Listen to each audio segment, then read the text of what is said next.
Welcome to our weekly roundup of key business developments in Sri Lanka. I'm Nishani Figuera. Let's first take a look at the main stories for this week. President says debt restructuring framework latest by June.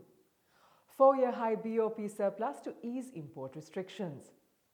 And Sri Lanka seeks more FTAs as Thailand deal is done.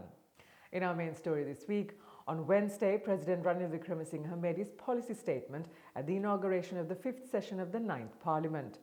The President stated that Sri Lanka expects to implement a debt restructuring framework by June. Sri Lanka is currently in talks with the private creditor group, which accounts for 34% of external debt worth approximately $12.5 billion.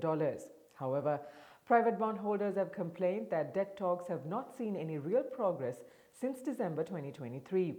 They raised concerns about the lack of transparency and substantive engagement.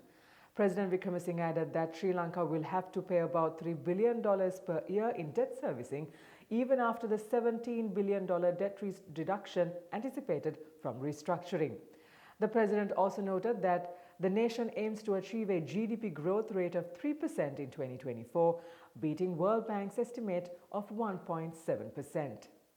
Sri Lanka ended 2023 with a balance of payments surplus of $2.8 billion, up from a deficit of $2.8 billion in 2022, the highest since 2017.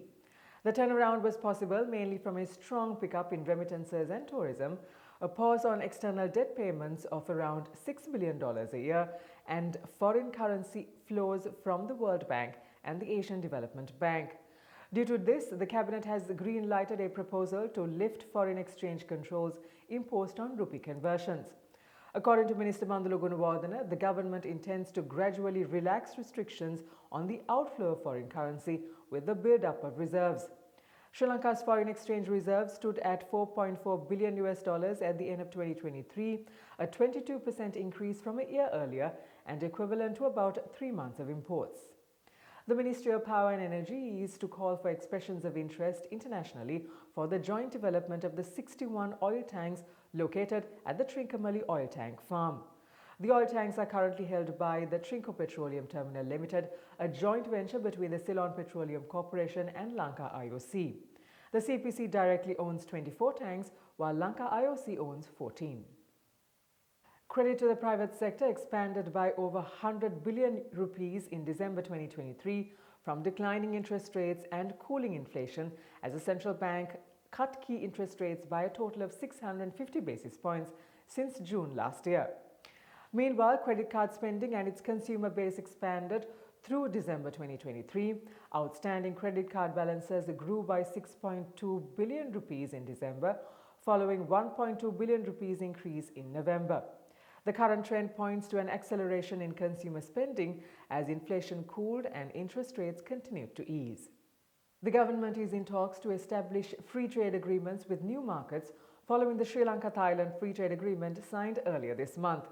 According to Ali Sabri, Minister of Foreign Affairs, the government is in talks to establish FTAs with India, Indonesia, Malaysia, Vietnam and China by the end of 2024. Last week, Thailand's Prime Minister Srettha Thavisin was in the country for the FTA signing ceremony and was also a special guest at the 76th National Independence Day celebrations on the 4th of February. Currently, Sri Lanka has entered into 2 free trade agreements. In our weekly tourism update, during the first 6 days of February, 43,782 tourists arrived in the country. Daily arrivals were recorded at 7,297. Russia regained the position of primary source market, followed by India and the United Kingdom. The SLTDA is expecting over 200,000 arrivals during the month, almost on par with January. Speaking to the media, Priyantha Fernando, chairman of the Sri Lanka Tourism Development Authority, said that the relaxation of visas to China, India and Russia is resulting in an uptick in arrivals. He added that arrivals from Japan are also high. However, Fernando noted that only a marginal increase in revenue is seen. And now let's take a look at the weekly movement of the All Share Price Index and the S&P SL 20 Index at the Colombo Stock Exchange.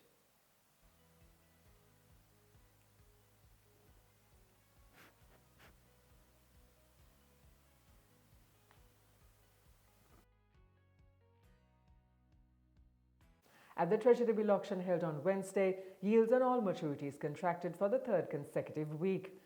The 364-day maturities fell the most at 123 basis points. Bids amounting to 374 billion rupees were received, of which 145 billion rupees were accepted. The Sri Lankan rupee appreciated against the dollar this week, with the central bank's indicative mid-spot rate ranging around 312 to 316 rupees. And with that, we wind up for this week. Do subscribe to our YouTube channel at the link below for regular updates on economic and business developments in Sri Lanka. Until we see you again next week, thank you for watching. Stay safe.